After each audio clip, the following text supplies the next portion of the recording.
तो इसको ओपन करना सीख लीजिए भाई। इसी की जरूरत हमें पड़ेगी आइसोटोनिक सॉल्यूशन में, इसी की जरूरत पड़ेगी आपको अपने नीट एग्जाम में। और ये बहुत इंपॉर्टेंट है, बहुत इंपॉर्टेंट है, अच्छे से समझ लेना, थोड़ा सा एक लेवल और बढ़ जाएगा आपका इससे। ये नीट 1998 का क्वेश्चन है, इसी तरह 2016 में भी आया, 2020 में भी आया।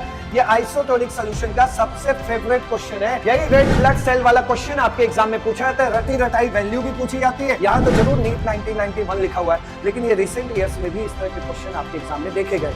रिवर्स ऑस्मोसिस के जरिए पानी छन छन के आता रहता है और वहां नमक इकट्ठा होता रहता है, जिससे वहां एक डेल्टा, एक चट्टान, टापू बन जाता है। 50 रख के काम करो, ये 100 ml में हो जाए। क्लियर? तो इस तरह इस क्वेश्चन को सॉल्व करना था। बहुत इंपॉर्टेंट क्वेश्चन, बड़ा मशहूर एग्जांपल है एग का, रॉ मैंगो, कच्चे आम का और किशमिश का। इस तरह के एग्जांपल खूब सेट किए जाते हैं आपके, या रेड ब्लड सेल के एग्जांपल, जो 2-3 क्वेश्चन आपके आज तक नीट एग्जाम में आए हुए हैं। अब बात कर लेते हैं टाइप्स ऑफ सॉल्यूशन की। ये जो टाइप्स ऑफ सॉल्यूशन की हम बात करने जा रहे हैं, ये ऑस्मोटिक प्रेशर के हिसाब से बात करने जा रहे हैं। क्लियर? तो ऑस्मोटिक प्रेशर के हिसाब से हमारे पास टाइप ऑफ सॉल्यूशन 3 तरह के हो सकते हैं। पहला आइसोटोनिक सॉल्यूशन, दूसरा हाइपरटोनिक सॉल्यूशन और तीसरा हाइपोटोनिक सॉल्यूशन। उसमें देखिए, उसको समझाने के लिए हमने एक कंटेनर में सेमी परमिएबल मेम्ब्रेन की मदद से 2 सॉल्यूशन को सेपरेट करके रखा है। ठीक है, इधर सॉल्यूशन 1 है, इस सॉल्यूशन 1 का मान लिया कि इसका जो ऑस्मोटिक प्रेशर है वो पाई1 है, या कंसंट्रेशन जो है वो C1 है। और ये जो सॉल्यूशन, जो दूसरा सॉल्यूशन है, इसका ऑस्मोटिक प्रेशर मान लिया पाई2 है, या फिर कंसंट्रेशन क्या है, C2 है। अब इसमें देखिए आइसोटोनिक सॉल्यूशन, आइसो का मतलब होता है सेम, ठीक है, और टोनिक का मतलब हो गया टोन, सेम टोन में हो। ये बताइए किस हिसाब से आप क्लासिफिकेशन करने जा रहे हैं? ऑस्मोटिक प्रेशर के हिसाब से। तो सेम टोन का मतलब हो गया सेम ऑस्मोटिक प्रेशर। तो ऐसे दो सॉल्यूशन जिनके ऑस्मोटिक प्रेशर आपस में बराबर हो, उस तरह के सॉल्यूशंस को हम आइसोटोनिक सॉल्यूशन कहते हैं। तो आइसोटोनिक सॉल्यूशन मतलब जो भी 2 सॉल्यूशन एसपीएम के इधर उधर आपने रखे हैं, उन दोनों के ऑस्मोटिक प्रेशर क्या आएंगे? सेम आएंगे। तो एट कांस्टेंट टेंपरेचर पाई1 इक्वल टू पाई2, ये कंडीशन किसकी है? आइसोटोनिक सॉल्यूशन की है। और अगर दोनों साइड प्रेशर सेम है, तो इसका मतलब तय है कि उसमें ऑस्मोसिस नहीं होगा, क्योंकि ऑस्मोसिस होने के लिए ऑस्मोटिक प्रेशर डिफरेंट होने चाहिए। क्लियर हो गया? तो यहां पे ये बात हुई। लेकिन अब दूसरी बात करना है जो बहुत इंपॉर्टेंट है, ध्यान से समझना। एट कांस्टेंट टेंपरेचर, इसमें न्यूमेरिकल है भैया। एट कांस्टेंट टेंपरेचर एक बात बताइए, पाई इक्वल टू क्या होता है भाई? CRT। तो पाई इक्वल टू CRT होता है, तो पाई इक्वल टू क्या हो गया? CRT। और ये भी पाई इक्वल टू क्या हो गया? CRT। पाई1 इक्वल टू पाई2, यानी दिस इक्वल टू दिस। इसका कॉन्सेंट्रेशन क्या है? C1। इसका कॉन्सेंट्रेशन क्या है? C2। टेम्परेचर आपने कांस्टेंट रखा है, मतलब जितना टेम्परेचर इधर है उतना ही टेम्परेचर उधर है। तो ये बनेगा कि नहीं बनेगा? ये पाई1 को बताएगा और ये किसको बताएगा? पाई2 को। टेम्परेचर कांस्टेंट है, सेम है, हटा दिया। R तो कांस्टेंट होता ही है, ये भी हट गया। तो प्राइम कंडीशन एक और बन गई, C1 बराबर C2। तो एट कांस्टेंट टेंपरेचर अगर दोनों के कंसंट्रेशन सेम है, तो इस तरह के सॉल्यूशन को आइसोटोनिक सॉल्यूशन कहते हैं। और आइसोटोनिक सॉल्यूशन में ऑस्मोसिस नहीं होता, क्योंकि ऑस्मोसिस होने के लिए दोनों सॉल्यूशन का कंसंट्रेशन डिफरेंट होना चाहिए। स्टार्टिंग में आपने सीखा है। तो यहां तो कंसंट्रेशन सेम है, तो इसका मतलब no osmosis. Osmotic pressure same है, तो इसका मतलब नो ऑस्मोसिस। हाँ, इस फॉर्मूले को खोलना सीख लेना मेरे भाई, बहुत जरूरी पड़ने वाला है कि isotonic solution, for isotonic solution, अगर आइसोटोनिक सॉल्यूशन है तो उसकी प्राइम कंडीशन क्या है? पाई1 इक्वल टू पाई2, या फिर C1 इक्वल टू C2। अच्छा ये बताओ, कंसंट्रेशन क्या होता है? मोल पर लीटर। तो इसका मोल अपन सॉल्यूशन का वॉल्यूम, और कंसंट्रेशन क्या होता है? मोल पर लीटर। ठीक है, ये क्या है? सॉल्यूशन नंबर 1 है, तो इसमें जो सॉल्यूट का मोल होगा 1 मान लो, ये V1 मान लो, ये 2 मान लो, ये 2 मान लो। तो C1 बराबर C2 है, तो इसका मतलब N1V1 बराबर N2 by V2, N1 by V1 बराबर N2 बाई V2। तो ये कंडीशन भी किसकी हो गई? आइसोटोनिक सॉल्यूशन की। हो सकता है न्यूमेरिकल में आपसे मास वगैरह या मोलर मास वगैरह पूछने लगे, जनरली मोलर मास ही पूछेगा, तो उसके लिए तैयार रहिए। यहां पर इस मोल को खोल दीजिएगा, given mass upon molar mass, और नीचे वॉल्यूम हाई है, और इस साइड भी given mass upon molar mass, नीचे वॉल्यूम हाई है। बहुत इंपॉर्टेंट फॉर्मूला जाएगा, तो इसको ओपन करना सीख लीजिए भाई। इसी की जरूरत हमें पड़ेगी आइसोटोनिक सॉल्यूशन में, इसी की जरूरत पड़ेगी आपको अपने नीट एग्जाम में। ठीक है, बढ़ते हैं आगे। अब देखिए जो अदर टाइप है हाइपरटोनिक और हाइपोटोनिक, वो क्या होता है? हाइपरटोनिक हाइपोटोनिक क्या होते हैं? जरा देखिए, एक जगह तो आपने कह दिया कि अगर दोनों सॉल्यूशन का ऑस्मोटिक प्रेशर आपस में बराबर हुआ तो इसे आप बोलेंगे आइसोटोनिक, और अगर बराबर नहीं हुआ, पाई 1 इज नॉट इक्वल टू पाई 2, इन दोनों के ऑस्मोटिक प्रेशर अगर बराबर नहीं हुए तो क्या होगा? तो देखिए अगर बराबर नहीं है तो कोई बड़ा होगा, कोई छोटा वैल्यू होगा, किसी की बड़ी वैल्यू होगी, किसी की छोटी वैल्यू होगी, यही होगा। तो देखिए जो दो सॉल्यूशन को आपने सेमी परमेबल मेम्ब्रेन के साथ सेपरेट करके रखा हुआ है, तो उसमें मान लीजिए कि ये जो सॉल्यूशन 1 है, अगर इसका ऑस्मोटिक प्रेशर ज्यादा है सॉल्यूशन 2 से, तो जिसका ज्यादा है वो सॉल्यूशन कहलाएगा हाइपरटोनिक। क्या कहलाएगा? Hypertonic solution. और जिस सॉल्यूशन का ऑस्मोटिक प्रेशर कम होगा वो कहलाएगा हाइपोटोनिक सॉल्यूशन। क्लियर हो गया? तो दोनों सॉल्यूशन में से जिसका ज्यादा होगा वो कहलाएगा हाइपरटोनिक सॉल्यूशन, और जिसका ऑस्मोटिक प्रेशर कम होगा, इसके मुकाबले कम है, तो इसको आप कहेंगे हाइपोटोनिक। क्लियर? तो सॉल्यूशन फर्स्ट का ऑस्मोटिक प्रेशर ज्यादा है ना, किससे? सॉल्यूशन 2 से, तो सॉल्यूशन 1 को आप बोलेंगे क्या? हाइपरटोनिक, और सॉल्यूशन 2 को क्या बोलेंगे? हाइपोटोनिक। क्लियर? आगे बढ़ते हैं। नेक्स्ट देखिएगा, नेक्स्ट जो क्वेश्चन एग्जांपल आपके सामने बन के आ रहा है 1 2 3, इसमें आप देख सकते हैं कि दो सॉल्यूशन की बात हो रही है, और इन सॉल्यूशंस को हमने सेमी परमेबल मेम्ब्रेन से सेपरेट करके रखा हुआ है। ठीक है? और ये बहुत इंपॉर्टेंट है, अच्छे से समझ लेना, थोड़ा सा एक लेवल और बढ़ जाएगा आपका इस जगह। तो आपसे कह रहा है कि इसमें से कौन सा कॉम्बिनेशन आइसोटोनिक सॉल्यूशन की बात कर रहा है? कौन सा कॉम्बिनेशन आइसोटोनिक सॉल्यूशन की बात कर रहा है? तो आइसोटोनिक सॉल्यूशन बताना है कि इसमें से कौन सा सॉल्यूशन आइसोटोनिक होगा। ठीक है? तो देखिए यहां से इसको कैसे बताते हैं, जैसे क्वेश्चन 1 की बात करें, देखिए दोनों का कंसंट्रेशन सेम है। कंसंट्रेशन आइसोटोनिक सॉल्यूशन की कंडीशन क्या होती है? C1 बराबर C2 या फिर पाई 1 बराबर पाई 2, यही तो कंडीशन होती है।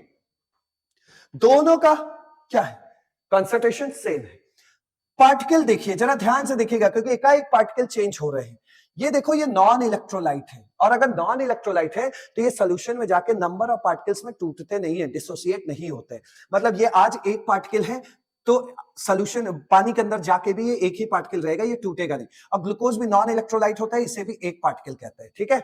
और चूंकि नंबर ऑफ पार्टिकल्स देखो चेंज हो रहे हैं, तो एक कॉन्सेप्ट नया सीखो। आपको बताना है आप इफेक्टिव कंसंट्रेशन। क्या बताना है? Effective concentration. और इफेक्टिव कंसंट्रेशन निकालने का तरीका है कि जो कंसंट्रेशन दिया हो वो लिख लेना, और नंबर ऑफ पार्टिकल लिख लेना। क्या लिख लेना? Number of particle.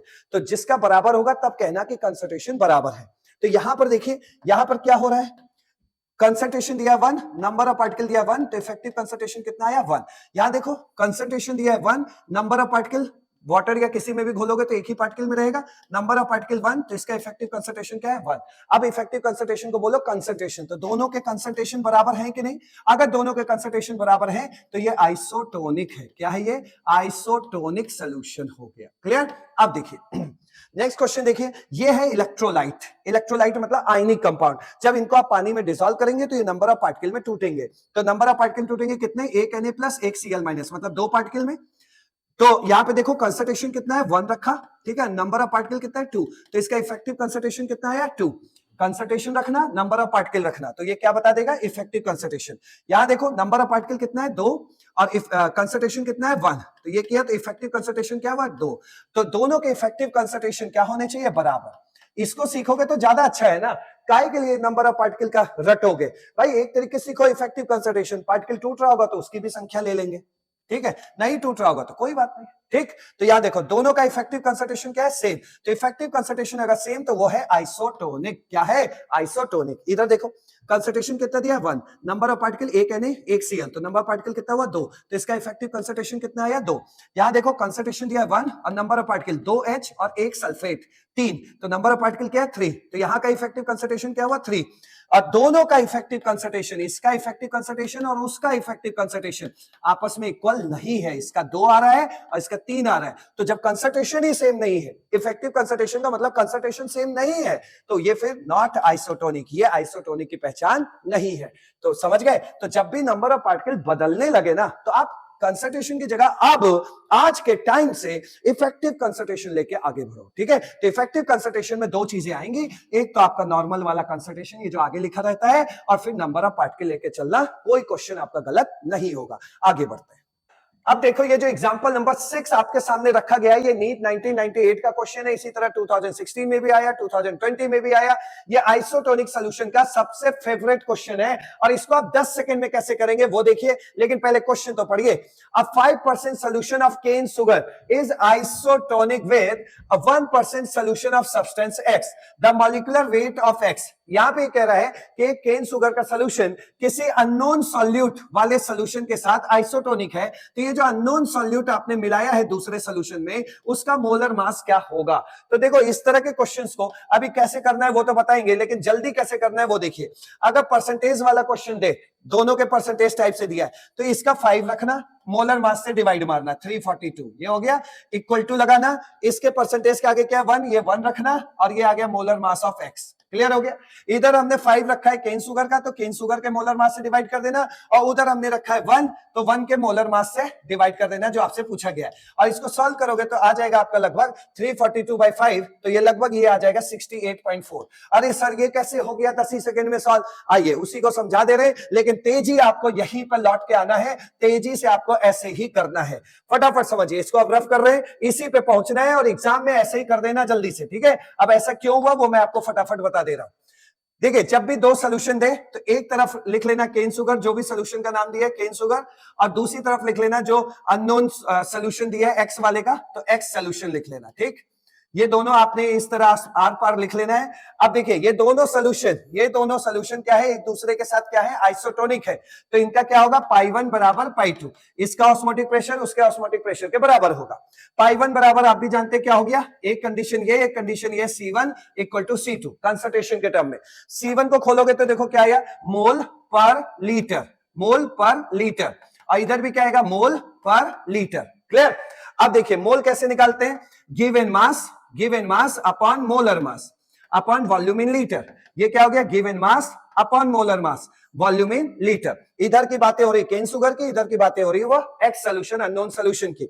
अब देखिए आपको मैंने अभी सिखाया था ना जलेबी बनाना, कि जैसे 5% सोल्यूशन ऑफ केन शुगर, तो केन शुगर चीनी C12H2211, यही तो आपका सोल्यूट है, यही तो आपका इसमें सोल्यूट है, चीनी है। इस चीनी को हमने पानी मिला के सोल्यूशन बनाया, उसमें चीनी कितना है वो बताइए फटाफट।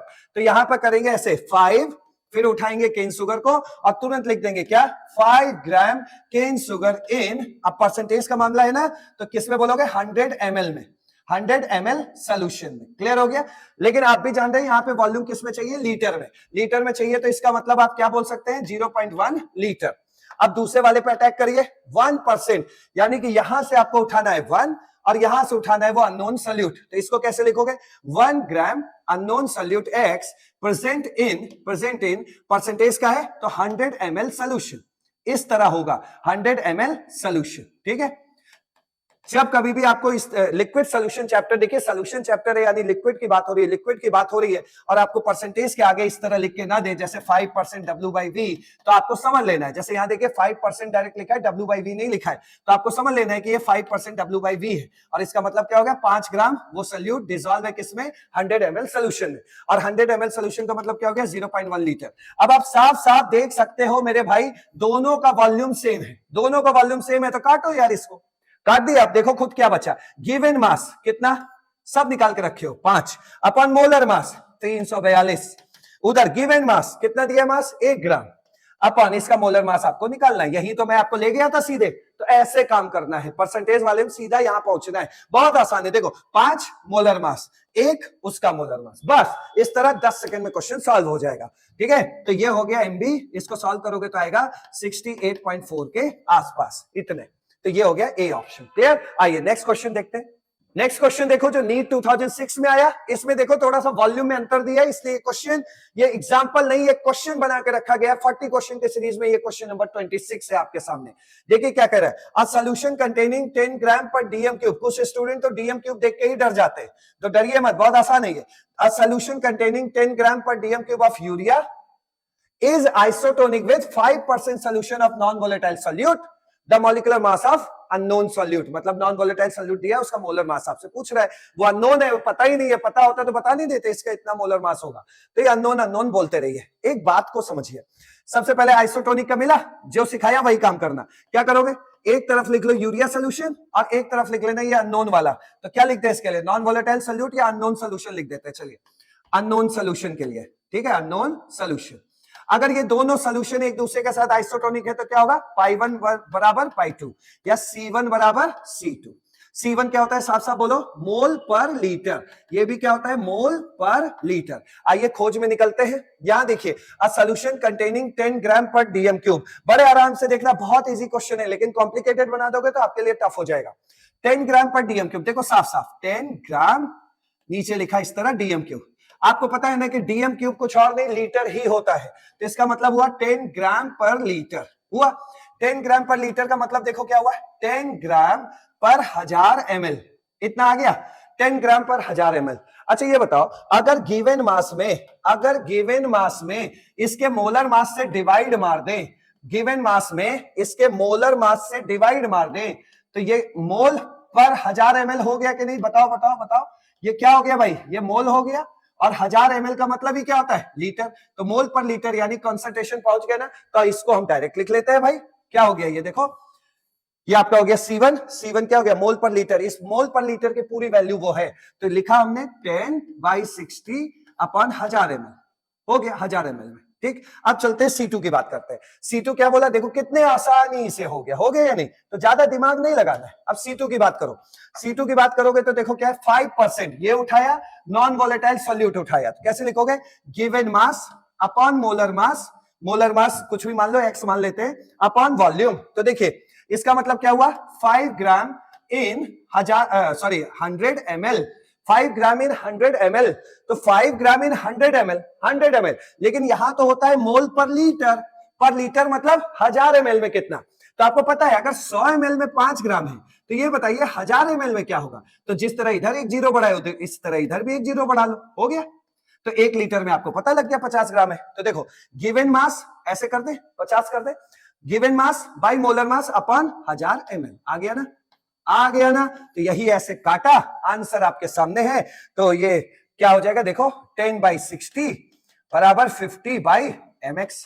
तो mx कितना हो जाएगा, 50 × 60/10, ये कट गया, कितना आया, 300 के आसपास। तो कोई आंसर है 300, ये है।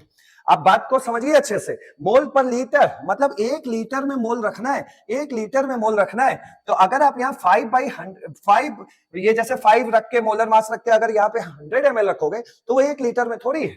तो यहां से देख लो, 100 ml में 5 है, तो 1000 ml में कितना होगा, 50। तो 50 रख के काम करो, ये 100 ml में हो जाएगा। क्लियर। तो इस तरह इस क्वेश्चन को सॉल्व करना था, बहुत इंपॉर्टेंट क्वेश्चन। और बढ़ते हैं अब आगे। अब आ जाते हैं हम लोग एनसीईआरटी पे और प्लस नीट में पूछे जाने वाले थ्योरेटिकल क्वेश्चन में। उसमें आपने देखा होगा बड़ा मशहूर एग्जांपल है एग का, रॉ मैंगो, कच्चे आम का और किशमिश का। इस तरह के एग्जांपल खूब सेट किए जाते हैं आपके, या रेड ब्लड सेल के एग्जांपल, जो 2-3 क्वेश्चन आपके आज तक नीट एग्जाम में आए हुए हैं। तो इस थ्योरेटिकल क्वेश्चन को देखते हैं एनसीईआरटी के अकॉर्डिंग। सबसे पहले हमने क्या किया, एक अंडा लिया, अंडे को क्या किया, बॉइल कर दिया, हाफ बॉइल कर दिया। जैसे आप फुल बॉइल करते हो तो क्या करते हो, पहले बॉइल करते हो, फिर ऊपर का जो व्हाइट कलर का हार्ड वाला पार्ट होता है कैल्शियम कार्बोनेट, उसको हटा लेते हो, और फिर मुलायम जैसा एग रहता है आपके हाथ में, उसको काटते हो और खा लेते हो। तो उस तरह हमने इस बार जो अंडा लिया है उसको फुल बॉयल नहीं किया है, उसको हाफ बॉयल किया, मतलब उसके अंदर जो पीला वाला पार्ट है वो लिक्विड के फॉर्म में रहने दिया है। तो हाफ बॉयल किया सबसे पहले, हाफ बॉयल करने के बाद ऊपर का वो जो कड़ा वाला हिस्सा, हार्ड वाला व्हाइट वाला हिस्सा होता है, उसको हटा लिया। तो अब ये मुलायम वाला एग मेरे हाथ में है, ठीक है। और जो उसके जो अंडे के अंदर जो लिक्विड है, वो लिक्विड हमने पूरा बॉयल नहीं किया है, हाफ बॉयल किया है। तो अंदर का जो लिक्विड है येलो कलर का, वो अंदर लिक्विड के फॉर्म में प्रेजेंट है। अब हमने उस मुलायम वाले एग को उठा के पानी में डाल दिया। अब एक बात बताइए, जो अंडे के अंदर जो येलो वाला लिक्विड है वो जो है ज्यादा कॉन्सेंट्रेटेड होगा एज कंपेयर टू पानी। हमने क्या किया है, उस अंडे को उठा के पानी के बाल्टी में डाल दिया है, ठीक है, पानी में डाल दिया, पानी में डाल दिया। तो आप सोचिए अंडे के अंदर जो येलो कलर वाला लिक्विड है वो टेस्ट में खारा होगा, खारा, वो ज्यादा कॉन्सेंट्रेटेड होगा, हाईली कॉन्सेंट्रेटेड सोल्यूशन होगा। जबकि जो बाहर जो लिक्विड है पानी, ये जो बाहर रखा है बर्तन में पानी, ये पानी डाइल्यूटेड है, मतलब लोअर कॉन्सेंट्रेटेड सोल्यूशन है। आप खुद फील करिए, एग के अंदर वाला लिक्विड ज्यादा कॉन्सेंट्रेटेड होगा या पानी ज्यादा कॉन्सेंट्रेटेड होगा। तो एग के अंदर वाला जो लिक्विड है जिसका टेस्ट जो है थोड़ा खारा रहेगा, नमकीन जैसा टेस्ट रहेगा, ठीक है, तो वो उसके अंदर जो लिक्विड सोल्यूशन येलो कलर का है वो ज्यादा कॉन्सेंट्रेटेड होगा एज कंपेयर टू पानी। और ऑस्मोसिस में आपको मैंने सिखाया है कि पानी का मूवमेंट होता है लोअर कंसेंट्रेटेड सोल्यूशन से हायर कंसेंट्रेटेड सोल्यूशन की ओर। तो सीधी बात है, जब उस अंडे को आप पानी में डुबाएंगे तो पानी चूंकि लोअर कंसेंट्रेटेड सोल्यूशन है तो ये पानी इसके अंदर जाने लगेगा। ये जो एग का ऊपर वाला मुलायम वाला जो व्हाइट वाला हिस्सा है वो एक सेमी परमेबल मेम्ब्रेन की तरह काम करेगा और उसी से होता हुआ ये वाटर एग के अंदर जाएगा और जब वाटर एग के अंदर जाएगा तो एग स्वेल कर जाएगा, फूल जाएगा। तो यहां से हमें ऑस्मोसिस की एक्सपेरिमेंटली ऑस्मोसिस की कहानी पता चली कि हाँ यहाँ पे ऑस्मोसिस हो रहा है। ये जो अंडे का ऊपर वाला हिस्सा है ये सेमी परमेबल मेम्ब्रेन की तरह काम कर रहा है और अंडे के अंदर ये वाटर का मूवमेंट हो रहा है लोअर कंसेंट्रेटेड सोल्यूशन से हायर कंसेंट्रेटेड सोल्यूशन की ओर, जो कि ऑस्मोसिस पर एक ठप्पा लगा रहा है। क्लियर? तो ऑस्मोसिस ये है। तो याद रखिएगा कि जब भी हम एग को, हाफ बॉइल्ड एग को पानी के अंदर डालेंगे तो एग फूल जाएगा। ये किसकी वजह से होता है? ऑस्मोसिस की वजह से। Egg will swell due to osmosis of H2O into egg, osmosis of H2O into egg. अब बात करते हैं उसी एग को जो हाफ बॉइल किया है उसका जब व्हाइट वाला हिस्सा ऊपर से उतार दिया तो उसी एग को हमने NaCl के घोल में डाल दिया, मतलब नमक मिला के नमक पानी के घोल में डाल दिया। अब नमक पानी के घोल में डाल दिया तो अब देखिए यहां पर क्या है कि ये सोल्यूशन आपने बनाया है और ये जो अंडे के अंदर जो येलो वाला लिक्विड है वो नेचुरल है। तो सीधी बात बताइए, नेचुरल वाला और जो आपने बनाया है उसमें हाईली कॉन्सेंट्रेटेड क्या होगा? जो आपने बनाया है। जो नेचुरली चीज होती है वो हाईली कॉन्सेंट्रेटेड नहीं होती है। क्लियर? तो जो आपने बनाया NaCl सोल्यूशन ये ज्यादा कॉन्सेंट्रेटेड होंगी एज कंपेयर टू जो नेचुरली हमें एक नमकीन टेस्ट जैसा लिक्विड इसके अंदर बैठा है वो उतना ज्यादा कॉन्सेंट्रेटेड नहीं होगा हमारे नमक के घोल के मुकाबले।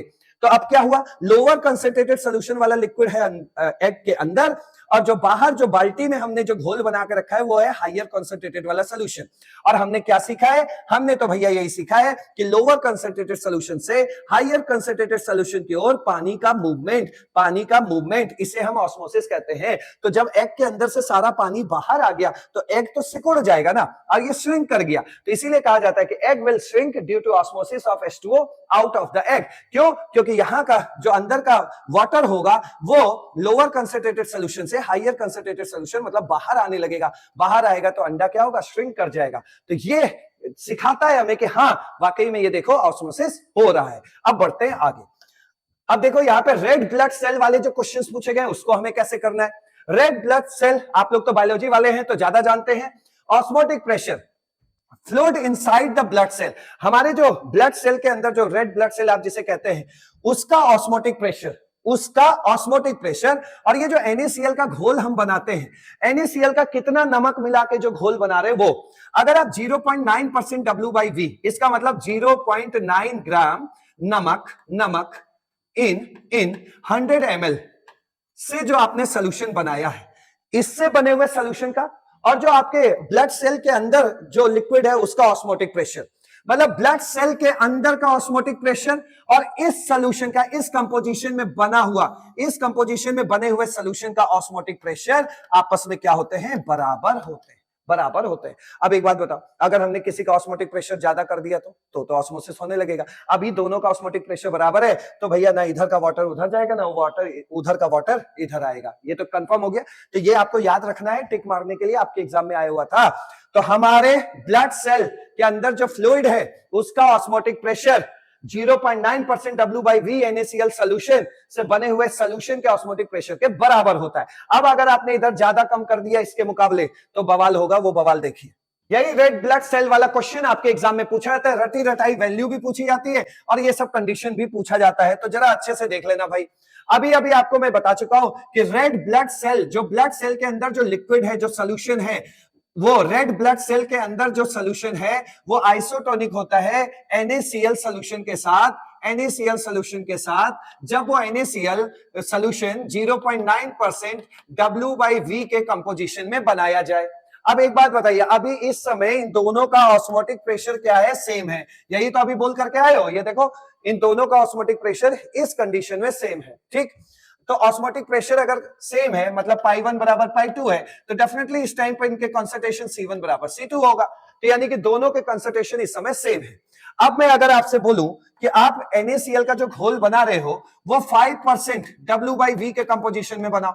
अब अगर आप इस कंपोजिशन में बनाओगे तो सीधा बताओ, पहले 0.9 ग्राम नमक हुआ करता था उस सोल्यूशन में, अब आपने 5 ग्राम नमक उस सोल्यूशन में डाल दिया है, तो इस सोल्यूशन का कंसंट्रेशन बढ़ गया ना भाई। और इस सोल्यूशन का अगर कंसंट्रेशन बढ़ गया तो ये सोल्यूशन किस तरह काम करने लगेगी, ये सोल्यूशन आज हाईली कंसंट्रेटेड सोल्यूशन की तरह काम करेगी, जबकि ये सोल्यूशन लोअर कंसंट्रेटेड सोल्यूशन की तरह काम करेगी, क्योंकि आज इसका कंसंट्रेशन क्या है, ज्यादा हो गया है। जब ये 0.9% के रेशियो में होता, इस तरह होता, तब तो दोनों के कंसंट्रेशन सेम है, लेकिन आज जब आपने इसका कंसंट्रेशन बढ़ा दिया तो इसका मतलब NaCl सोल्यूशन का कंसंट्रेशन बढ़ गया, जबकि उसका कंसंट्रेशन नहीं, मतलब कम रह गया और इसका ज्यादा हो गया। तो वही कह रहा है कि NaCl सॉल्यूशन का जो कंसंट्रेशन है वो 0.9% के कंपोजिशन से ऊपर रखिए, मतलब ये वाला केस है, ये वाला केस है। तो इसका मतलब ये हो गया कि NaCl सॉल्यूशन आज हमारे लिए हाईली, मतलब हाई कंसंट्रेटेड सॉल्यूशन बन गया। क्लियर? और इस जो ये बर्तन है जिसमें हमने ये NaCl सॉल्यूशन बना रखा है, उसमें हम रेड ब्लड सेल को डुबाए।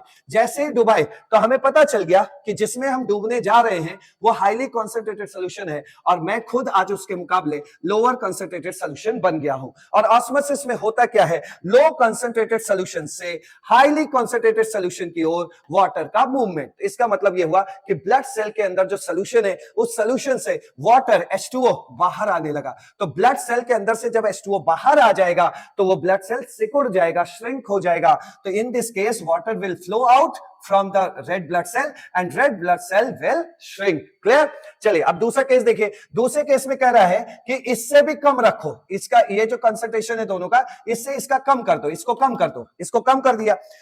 अगर आप वो सोल्यूशन बनाइए जिसका कंसंट्रेशन 0.9% से कम हुआ तो ये आज किस तरह काम करेगा, लोअर कंसंट्रेटेड सोल्यूशन की तरह, और ये किस तरह काम करेगा, हाईली कंसंट्रेटेड सोल्यूशन की तरह। और हमने ऑस्मोसिस में सीख रखा है कि लो कंसंट्रेटेड सोल्यूशन से हाईली कंसंट्रेटेड सोल्यूशन की ओर पानी का मूवमेंट। तो जब ये वाटर का मूवमेंट होगा तो ये रेड ब्लड सेल के अंदर पानी भरता जाएगा और रेड ब्लड सेल फूल जाएगा और एक दिन बस्ट भी कर सकता है, फट भी सकता है। तो अगर आप इस सिचुएशन में लेस देन, इसका कंसंट्रेशन कम रखेंगे, उसका कंसंट्रेशन ज्यादा होगा, तो लो कंसंट्रेटेड सोल्यूशन से हाईली कंसंट्रेटेड सोल्यूशन की ओर क्या होगा, वाटर का मूवमेंट होगा, जिससे कि रेड ब्लड सेल फूल जाएगी। In this case water will flow into the red blood cell and red blood cell will swell and burst. Clear? लेकिन अगर दोनों का कंसंट्रेशन सेम हुआ तो दोनों के ऑस्मोटिक प्रेशर भी सेम हो जाएंगे, तब इस रेड ब्लड सेल में कोई फर्क नहीं पड़ेगा, जैसा शेप है वैसा ही रहेगा, क्योंकि इस केस में कोई ऑस्मोसिस होगा ही नहीं। यही क्वेश्चन आपके एग्जाम में पूछा गया था कि रेड ब्लड सेल अपना शेप अगर रिटेन रखना चाहता है, वैसा ही रखना चाहता है, तो भैया इसको उसी सॉल्यूशन में डालना जो सॉल्यूशन उस रेड ब्लड सेल के साथ क्या हो, आइसोटोनिक हो, और वो क्या है, ब्लड। देखो ध्यान से, red blood cell retain their normal shape in isotonic to blood. मतलब समझ गए, जैसे ब्लड का जितना कंसंट्रेशन होता है वैसे ही रेड ब्लड सेल का कंसंट्रेशन है, तो इसलिए रेड ब्लड सेल जो ब्लड सेल है वो वहां ना तो फूलती है ना सिकुड़ती है, जैसे शेप में है वैसे ही शेप में रहती है। तो यही क्वेश्चन आपके एग्जाम में पूछा गया। यहां तो जरूर नीट 1991 लिखा हुआ है, लेकिन ये रिसेंट ईयर्स में भी इस तरह के क्वेश्चन आपके एग्जाम में देखे गए। तो जरा देखिए, blood cell retain their normal shape in the solution which are, किसमें, ब्लड सेल उसी सॉल्यूशन में अपने नॉर्मल शेप में रहेगा, जैसा है वैसा रहेगा, जो सॉल्यूशन इस रेड ब्लड सेल के साथ आइसोटोनिक होगा। तो क्या होगा, आइसोटोनिक टू ब्लड। यही है इसका आंसर। क्लियर? अब बढ़ते हैं आगे। अब आ जाते हैं हम लोग लास्ट थ्योरेटिकल कॉन्सेप्ट, वो है रिवर्स ऑस्मोसिस। रिवर्स ऑस्मोसिस, एक बात बताइए, ऑस्मोसिस क्या होता है, लोअर कंसंट्रेटेड सॉल्यूशन से हायर कंसंट्रेटेड सॉल्यूशन की ओर पानी का मूवमेंट, इधर से इधर हो गया। अब रिवर्स ऑस्मोसिस का मतलब इसका उल्टा बोलो, पानी का मूवमेंट किधर से होगा, हाईली कंसंट्रेटेड सॉल्यूशन से लोअर कंसंट्रेटेड सॉल्यूशन की ओर। कैसे हो रहा है वो अभी आपको हम दिखा रहे हैं, लेकिन ये आप कहां पे इसका प्रैक्टिकल यूज देख रहे हैं, जैसे आपके घर में आरओ फिल्टर्स लगे हुए हैं जिससे आप साफ पानी पीते हैं, तो वो ऑस्मोसिस प्रिंसिपल पे ही काम करती है। जैसे समंदर के खारे पानी को पीने लायक पानी बनाने में ये जो है, जो प्रोसेस वहां होता है, पीने लायक पानी बनाते हैं आप उस खारे पानी से, ये भी रिवर्स ऑस्मोसिस पे ही बेस्ड है। और इसके लिए देखिए, जैसे आपने अभी ऑस्मोसिस सीखा था, जहां पे स्टार्टिंग में जब हम लोगों ने पढ़ाई किया था, तो इसमें आपने ये ऑस्मोसिस सीखा था। यहां पर देखिए, ऑस्मोसिस के साथ आपने क्या सीखा था, ऑस्मोसिस में क्या होता है भाई, लोअर कंसंट्रेटेड सॉल्यूशन से हाईली कंसंट्रेटेड सॉल्यूशन की ओर पानी का मूवमेंट, ये सीखा। फिर आपने सीखा ऑस्मोटिक प्रेशर जो इस मूवमेंट को रोक दे, तो उसके लिए आपने लगाया पाई, इसको बोला था ऑस्मोटिक प्रेशर। तो आपने सिर्फ इतना सा प्रेशर लगाया ताकि ये इधर ना आ पाए, रुक जाए। अब आपको क्या करना है कि इसको इधर तो जो आना था वो तो रुक गया, अब ये वापस भी हो जाए। तो वापस होने के लिए आपको ऑस्मोटिक प्रेशर से ज्यादा प्रेशर अप्लाई कर दो, तो जो आ रहा था वो रुकेगा ही नहीं, उल्टा वापस भी हो लेगा। इसी को हम लोग बोलते हैं रिवर्स ऑस्मोसिस। मतलब ऑस्मोटिक प्रेशर से भी ज्यादा प्रेशर अगर लगा दोगे तो ये जो ऑस्मोसिस था ये उल्टा हो जाएगा और हो जाएगा रिवर्स ऑस्मोसिस। फिर से देखिए, पहले ये वाटर इधर आ रहा था, फिर आपने आगे पढ़ा ऑस्मोटिक प्रेशर, उसमें ये वाटर आते आते यहां रुका था, और अब इसको पीछे ढकेलने के लिए जो प्रेशर लगाओगे उसको हम लोग क्या बोलेंगे, उसको बोलेंगे हम लोग रिवर्स ऑस्मोसिस में लगाया हुआ प्रेशर, जिसकी वैल्यू ऑस्मोटिक प्रेशर से ज्यादा होगी, क्योंकि ऑस्मोटिक प्रेशर सिर्फ रोक रहा है और रिवर्स ऑस्मोटिक प्रेशर मान लीजिए आ रहा है 5, तो 5 का जब प्रेशर लगा रहे हो तो वो रुक रहा है, और अब आप लगा दो 6 या 7 का तो वो वापस हो जाएगा वाटर। तो रिवर्स ऑस्मोसिस में लगाया हुआ प्रेशर ऑस्मोटिक प्रेशर से क्या होता है, ज्यादा होता है। अब आ जाते हैं कॉन्सेप्ट पे फटाफट और खत्म करते हैं रिवर्स ऑस्मोसिस। ये क्या है रिवर्स ऑस्मोसिस भाई? रिवर्स ऑस्मोसिस है if external pressure greater than osmotic pressure. बोला था ना 5 पे 5 का प्रेशर लगाया था तो वो रुक गया था, अब आप 6 का लगा दीजिए तो वो वाटर वापस हो जाएगा। तो the external pressure greater than osmotic pressure is applied, the flow of solvent molecule can be made to proceed from solution towards pure solvent। पहले प्योर सॉल्वेंट से लोअर कंसंट्रेटेड सोल्यूशन से हाईली कंसंट्रेटेड सोल्यूशन की ओर water भर रहा था, फिर आपने उसको रोका ऑस्मोटिक प्रेशर लगा के और फिर वापस कर दिया। तो ये वापस करने को ही हम लोग क्या बोलते हैं भैया, इसको रिवर्स ऑस्मोसिस कहते हैं। आप देखिए इसमें खारा पानी है समंदर का, आपने रिवर्स ऑस्मोसिस कराया तो जो खारे पानी के अंदर जो पानी है, पानी सॉल्यूट होगा भाई, नमक होगा और पानी होगा, नमक यहीं रह गया, पानी इधर गया तो और शुद्ध पानी मिलता रहा आपको। नमक से नमक के अलावा सिर्फ आपको क्या मिला, पानी मिला, सारे नमक इधर रह गए और बाकी के पानी इधर चले आए, और इधर आ गए पानी, तो ये पानी फिर आपके नल से होता हुआ आपके ग्लास में आके गिरता है। क्लियर हो गया? तो यही है रिवर्स ऑस्मोसिस।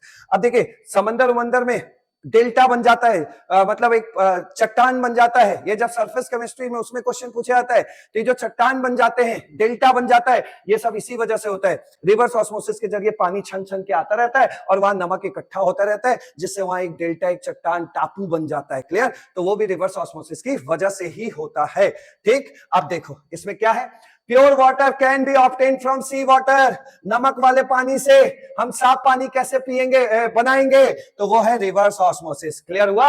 आइए आगे बढ़ते हैं।